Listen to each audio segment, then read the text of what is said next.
नहले थे लूटने वाले तो ये दहले बन गए, और आज आपको उस कगार पर ये खड़ा कर दिए हैं।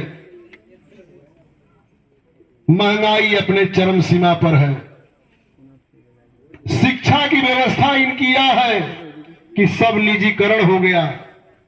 गरीब का बच्चा नहीं पढ़ सकता है। जिसको आरक्षण नहीं चाहिए था, जिसको नहीं देना चाहिए था, उसको इन्होंने आरक्षण देने का काम किया, और आपके हक हिस्से को मार करके पूरे 10 साल में आपको पंगु बनाने का काम इन्होंने किया है। करते हुए प्रदेश की 4 बार मुख्यमंत्री रही, राज्यसभा सांसद, लोकसभा, अपने शासन सत्ता काल की भारत ही नहीं पूरे विश्व में डंका बजवाने वाली आयरन लेडी बहन कुमारी मायावती जी के नीतियों में आस्था और विश्वास रखते हुए अपने आप को समर्पित करता हूं। आज ग्राम सभा ठेकमा के इस पावन पवित्र भूमि पर आप लोगों से जनसंपर्क के दौरान जो मुलाकात हुई, इस कार्यक्रम में उपस्थित हमारे साथ जनपद से चलकर आए हुए बलिया जिला के बहुजन समाज पार्टी के बहुत जुझारू जिला अध्यक्ष भाई माननीय ओम प्रकाश जी, और जिला कमेटी में और अपने आप को बहुजन समाज पार्टी के प्रति समर्पित किए हुए आप माननीय महफूज आलम साहब, बैरिया विधानसभा के प्रभारी आप माननीय जनार्दन राम साहब, और अमन पासवान जी,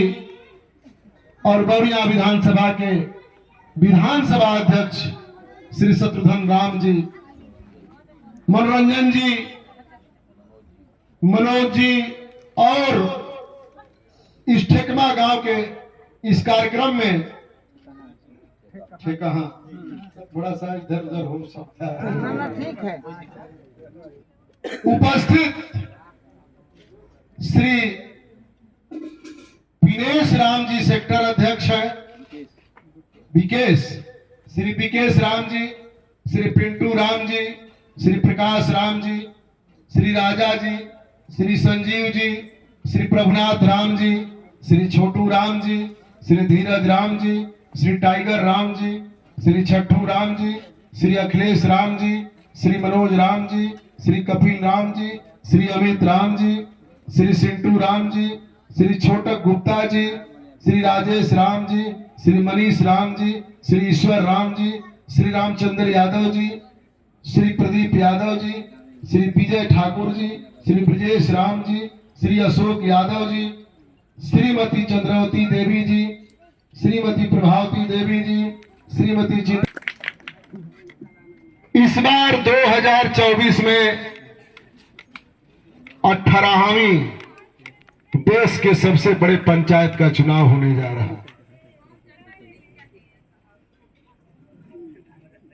कांग्रेस के 50-65 साल कुकर्मों के बाद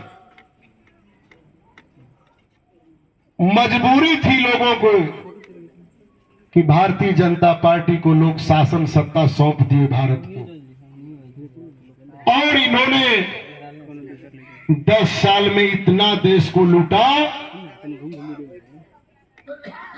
कि अगर वो नहले थे लूटने वाले तो ये दहले बन गए, और आज आपको उस कगार पर ये खड़ा कर दिए हैं। महंगाई अपने चरम सीमा पर है। शिक्षा की व्यवस्था इनकी यह है कि सब निजीकरण हो गया, गरीब का बच्चा नहीं पढ़ सकता है। जिसको आरक्षण नहीं चाहिए था, जिसको नहीं देना चाहिए था, उसको इन्होंने आरक्षण देने का काम किया, और आपके हक हिस्से को मार करके पूरे 10 साल में आपको पंगु बनाने का काम इन्होंने किया है।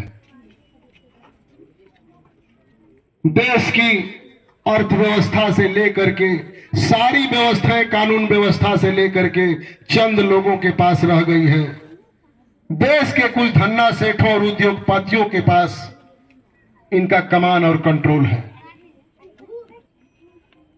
साथियों, हम अपील यही करने आए हैं कि जो यह चुनाव 2024 लोकसभा का होने जा रहा है, इस बार ऐतिहासिक चुनाव है और बड़े हर्ष और विश्वास के साथ आपको कह रहा हूं कि बहुजन समाज पार्टी इस ऐतिहासिक चुनाव में अपना इतिहास रचने जा रही है। एक तरफ 58 दलों का गठबंधन भारतीय जनता पार्टी बनाकर बैठी हुई है, दूसरे तरफ एक दूसरा गठबंधन है जो लगभग 38 दलों का गठबंधन है। लेकिन इनका गठबंधन कैसा है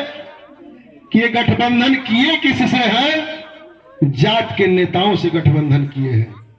और जात के नेता ऐसे हैं कि वो सिर्फ अपने परिवार के लोगों को एमएलए, एमपी, मंत्री बनाने के लिए छोटा छोटा दल बना करके उनके साथ निजी स्वार्थ के लिए और जात के वोट को उनकी सत्ता बनवाने के लिए अपने पारिवारिक लाभ के लिए कर रहे हैं। अगर जात के नेताओं से गठबंधन करके 58 दलों का गठबंधन एनडीए ने बनाया, उसी तरह जात के नेताओं से गठबंधन करके 38 दलों का गठबंधन इंडिया गठबंधन जो बड़ा कांग्रेस के साथ है। साथियों, बहन जी ने जब देखा कि जात के नेताओं से कुछ पारिवारिक लाभ वाले नेताओं के साथ गठबंधन किया, तो हमारी नेता, हम लोगों की रहनुमा, बहुजन समाज पार्टी की राष्ट्रीय अध्यक्ष बहन कुमारी मायावती जी ने सीधा जात से ही गठबंधन किया, सीधा समाज के साथ गठबंधन कर लिया। और जो सामाजिक गठबंधन बना करके, और उत्तर प्रदेश ही नहीं पूरे भारत में 450 सीटों पर अपना प्रत्याशी हर बिरादरी का उन्होंने उतारा, तो आज इनके पेट में दर्द होने लगी है, चर्चाएं होने लगी कि बहुजन समाज पार्टी के प्रत्याशी के वजह से